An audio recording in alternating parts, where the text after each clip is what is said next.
sang ni le sum ni le pali min shoi teng tu pathian chu fakinam ro se voinia hian kor chunga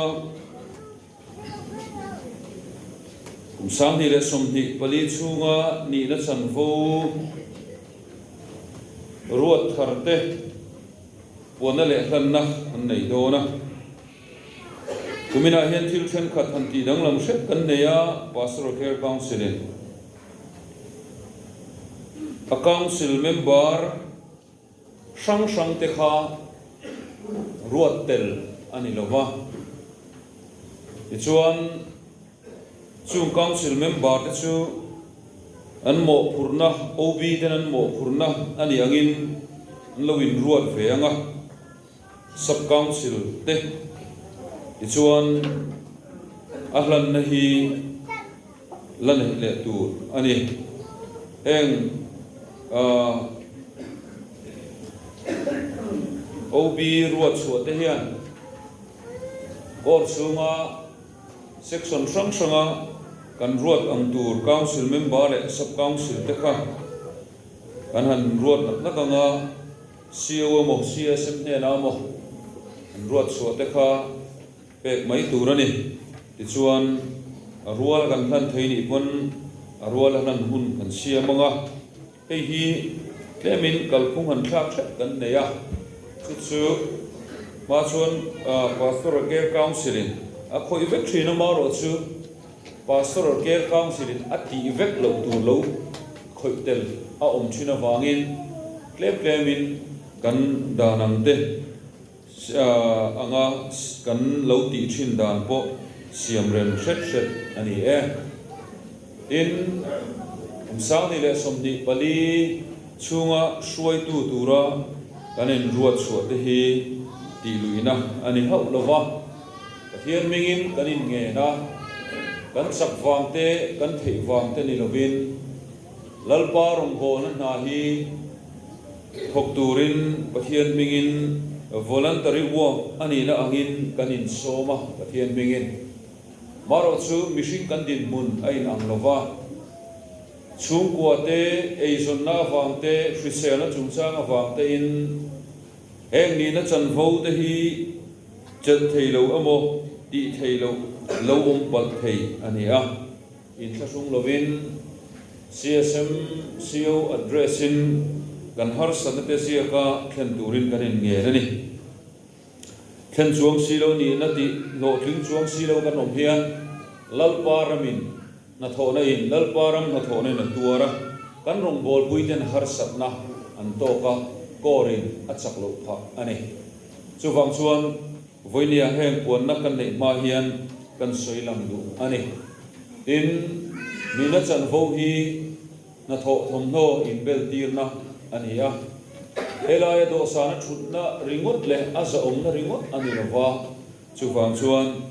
to pin tran na turin kanin nge na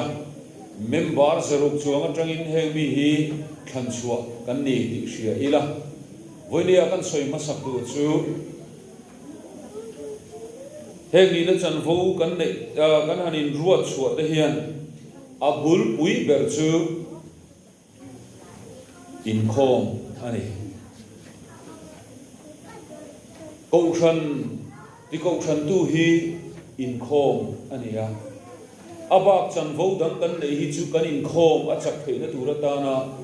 chan vo in pe kan nia in section sang kan siam te hian section sang lo om chan hi kor ti chak tur din ania a section mala kal chak tura ruat kan mi san lem lo kan target zong home lik om chan hi kor ti chak tura nia SAY om chan hi kor ti chak tura nia MF om chan hi kor ti chak tura nia SAY om chan hi kor ti chak tura nia kor kadet om chan te in YP om chan te kor ti chak tura nia voinia po hian kan zawa in kan khir ron tura chu kor hi ani ti heng kapuan ma hian kan soilam non le du ani in ni na chan vo kan lo chen hian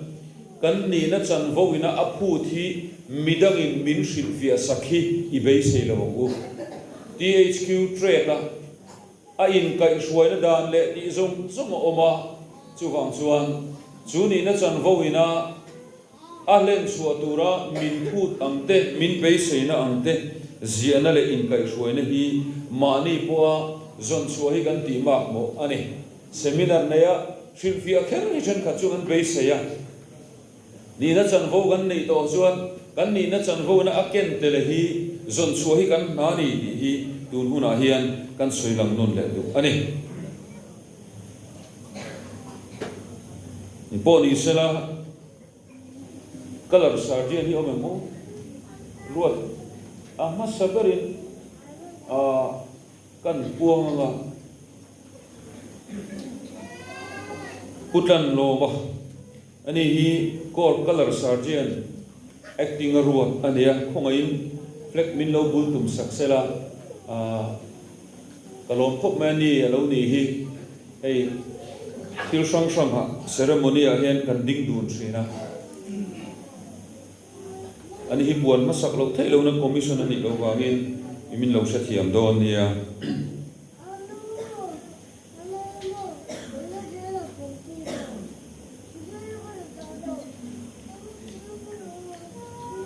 DHQ in Pastoral Care Council ina ngun taka trong try ne athir approve kan di late DHQ lamin minhan approve sakta a ichuan kan soi masak le tu chu a thang tu te le ngai tu te hi mishing ve tho kan nia lalpa fin na dilin trong try ne usu takin he ni na chan vo nei tu te hi ruat chuan an nia pathian minga kan lam pian te pom turin kan in nge na tin tei mataka ti sham nun ne na ni na chan vo sang hi le som hi pani chu hian kan chuak turin kan in nge non le ani core council member te atangin kan tananga tlai hian din mai ni se lai hi a chep de ulek na ma ro chu kan sha thiam tlang tura ngai la core council te kan puang chu kanga remdana sirin kan in din thua chaudon nia puya fro thanga sergeant major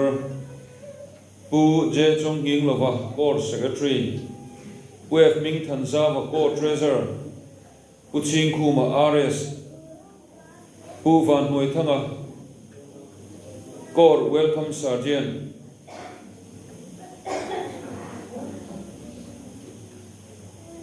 pu lal chuan thanga core CVS pu si lal than moy quartermaster pu ke lal ding liana penitent form sergeant pi zothan pari home league secretary putlan loma color sergeant pu lan lom oma literature secretary pulal rin oma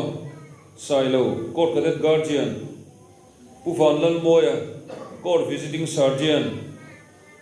pi lal thachum nungi home league secretary pk mal somi YPSM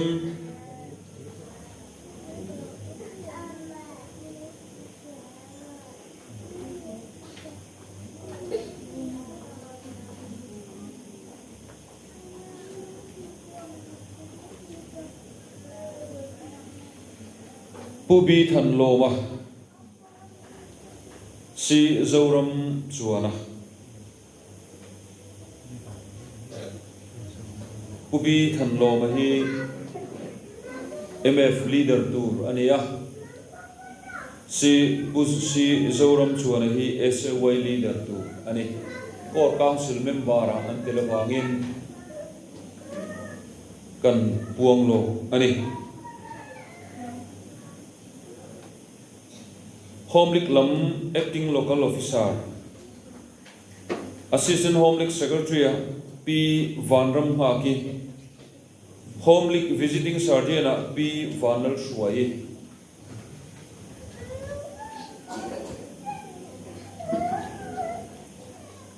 Senior Sunday Company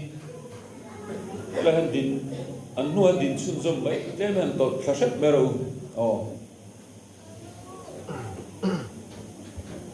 Senior Sunday Company Superintendent Pu Je Chung Hing Lo Vapor Secretary Pusi Lal Dong Liana Treasurer P Lal Chat Sum Nungi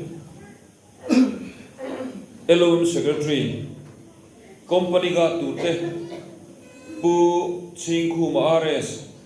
Pulal Chuan Thanga Kor CVS Pivan Moi Home League Visiting Sergeant Pu Lalo Oma CLS de Anni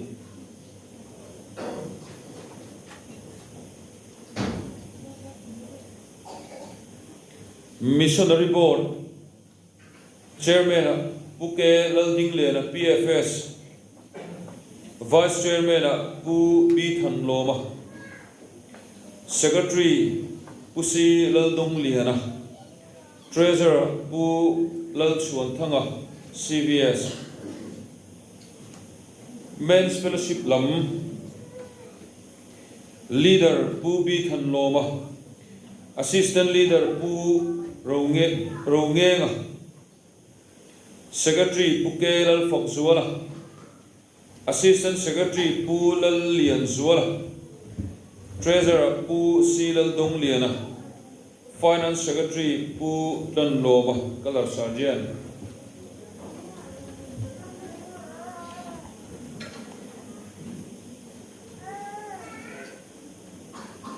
SAY Lam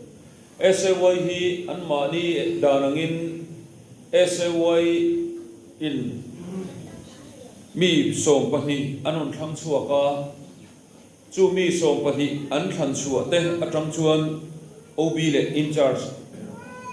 Pastoral Care Council in Arua Ani Leader Pusi Zoram Chuana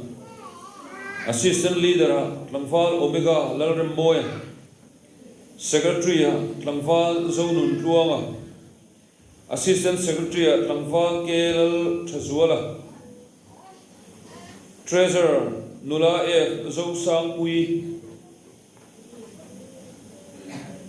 Finance Secretary Tlangfal Arlal Lom Kima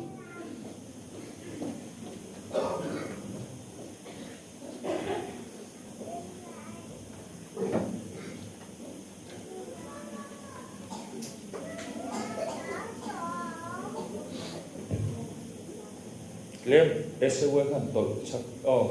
em kan kalam le te hi an hung chi han kan om din sun zom mai do ne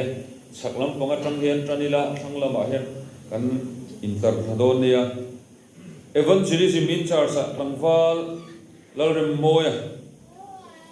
Music in charge Tlangfal H Lalruat Fela Drama and Creative in charge Nula Zoram Thangi Social Community in charge H Lalram Chani Literature in charge Lal Nun Feli Games and Sport Tlangfal Zonun Moya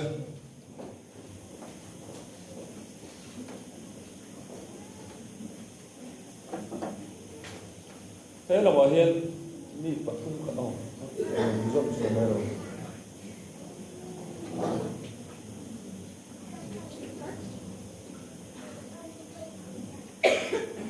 Để mình lâu đi bắt cá đây là hành tol jeep mà làm hành tol rất mấy rồi lên lỗ mồm ấy Corps Cadet Assistant Corps Cadet Guardian Nula H Lalram Chani Corps Cadet Treasurer Nula K Lalram Liani Corps Cadet Sergeant Mimi Ram Ngai Omi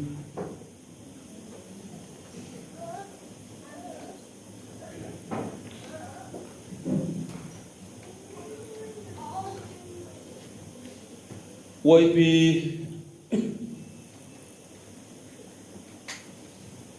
Company ga tulte Pusi Lal Limpuya Kolkata Sergeant PR Vanal Ruati Nula Arlan Mal Somi Langval Arlan Lomkima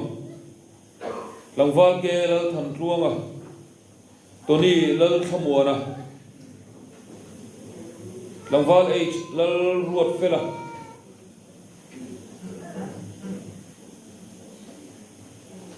Nula Zoram Thangi F Lal Rimoi R Lal Muan Pui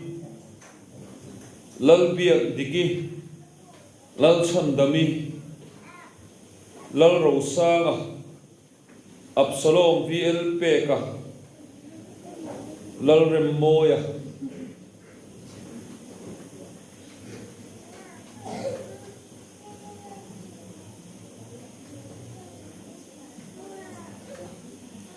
Heng kan puan ba ka hian section sang commission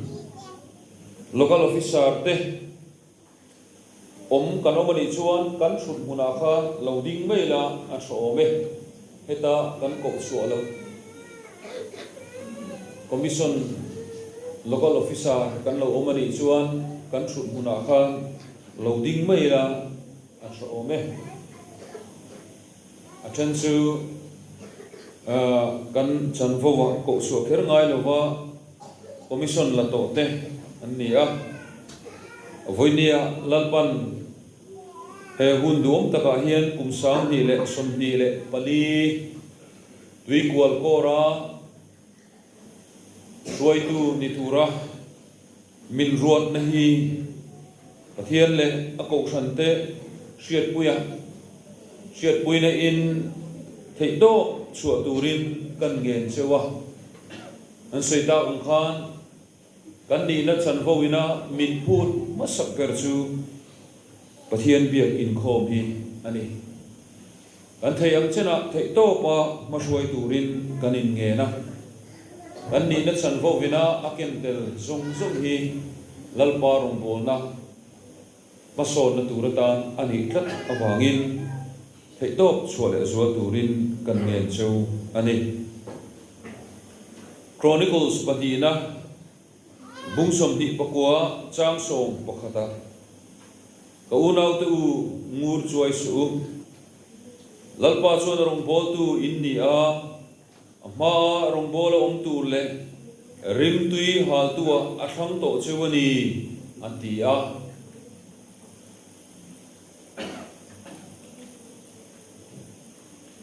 Korin mi tene ti ko polan lekha thon pakhatna bung khatchang somti paru katrangin unaw teu akona cheu hi ngai tu teu ti salama mi fing tam takte mi chap tam takte mi tha tam takte ko anni lo zia hi nima sera pathian in khovel thil a te chu athang zo ka mi fing te chu ati mol pho theina turin in pathian in khovel thil chak lo te chu athanga thil chak te chu ati mol pho theina turin athulal pan kan zata mal som ro se an pola tung traina kan ai chungin kan zai ni lo ding ang ku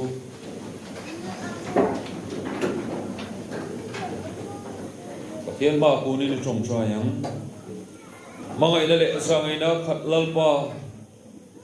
imi ompui na le imi ven na kan san le kan don zong zong awangin kan lo ma lo thu kan soye sani le somni pani khan pastor care council nang ma ron chungin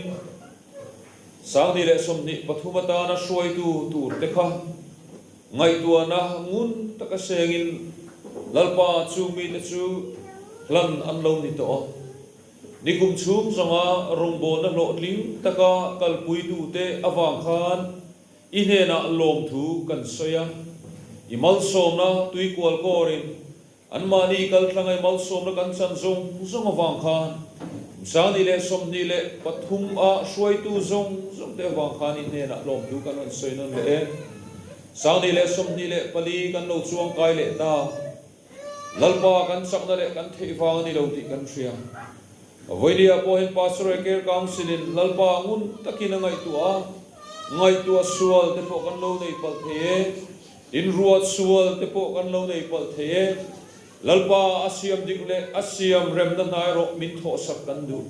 mishing ve mai kan nia council member te lalpa tun huna hian chu miruat chu divisional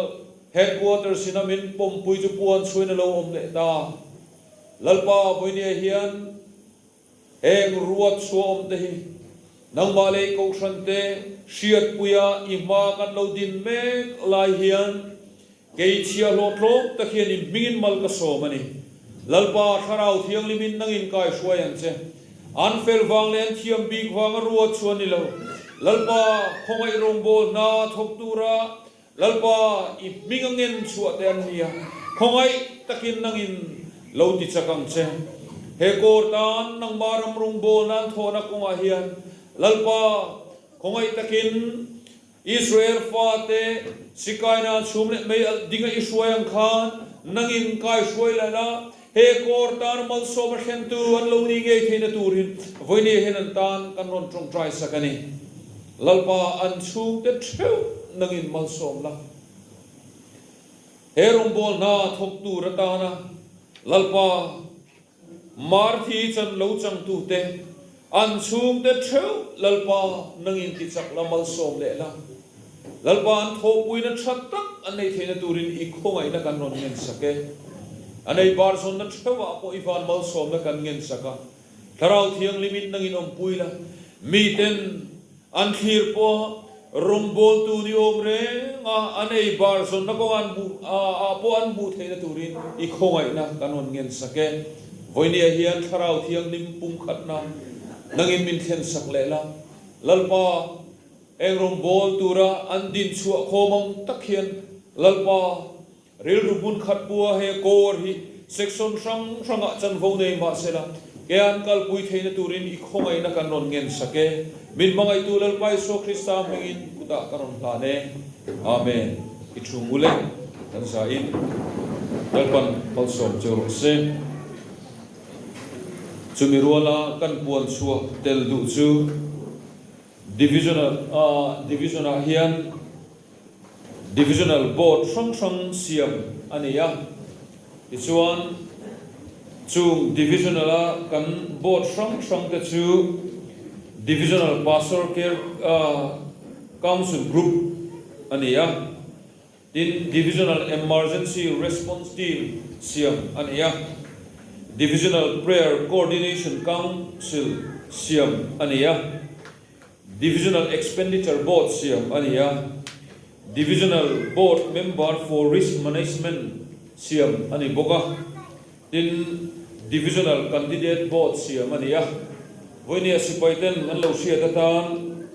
chung zinga chuan siau te hi kan tel nuala ruat na hian divisional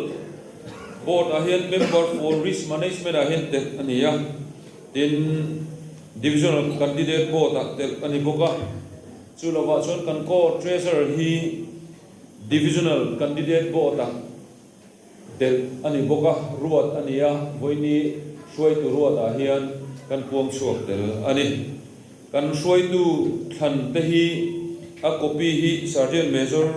le court secretary kan pe din copy khat alo oma chu chanchin bulama chua turin chanchin bulam boi pui tu te khan kan hena lam mai sela na thome tin lo pon tongin OB kan ruat chua te khan kan council member kan ruat kila kan ti turang chi te ASAY te po hian chanchon in charge assistant ten la ruat thina chu dan le ngai ang chi kha kan hena mo sergeant major hena mo kan share ti do nia chu kan soi don le ni